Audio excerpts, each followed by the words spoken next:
নিরাপদ ফসল মানে নিরাপদ জীবন।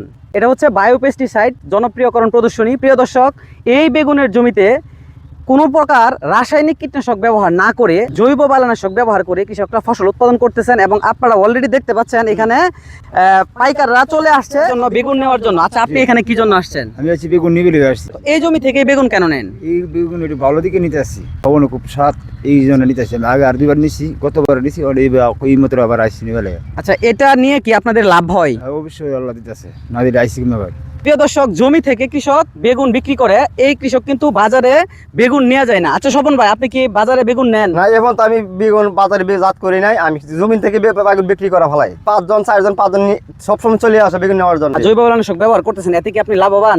ইনশাআল্লাহ আমি খুব লাভবান। কীটনাশক আমি ব্যবহার করি না। আচ্ছা, কীটনাশক খরচ কি আগের চেয়ে কম লাগে না? অনেক কম লাগে।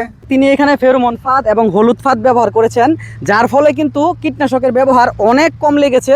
আপনি যদি নিরাপদ ফসল খান, আপনি যেমন শারীরিকভাবে সুস্থ থাকবেন, তেমন কিন্তু দেশের মানুষও সুস্থ থাকবে।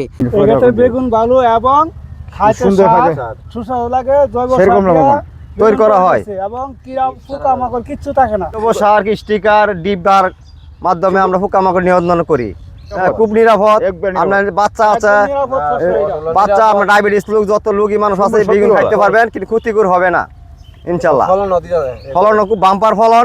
দেখেন ওই যে এই জন্য ভাইকের ভাইগুলো নাইছে কাঁচালিয়া বেগুন বিক্রি করার জন্য, এরা খুব লাভবান আছে। আমরা এই বেগুনের জমিতে কোনো রকম ক্ষতিকর কীটনাশক দিই না। কিছু বিচারের পরামর্শে আমরা জৈব সার ব্যবহার করি এবং আমরা খুব লাভবান এখন। আর এই দেখেন, এই যে স্টিকারটা দেখেন, 5 দাম 20 দিয়ে আমি পোকাগুলো মারতে পারতাম না। বিভিন্ন ধরনের পোকামাকড় যা আছে সম্পূর্ণ স্টিকার আমরা লাগিয়া বেজা মারা যায়। আমি হলুদ স্টিকার ডিব্বার কারণে আমি খুব লাভবান। আমার কিন্তু কষ্ট নাই, স্বাস্থ্য ভালো থাকে, সব কিছুর দিক দিয়ে আমার ভালো ইনশাল্লাহ।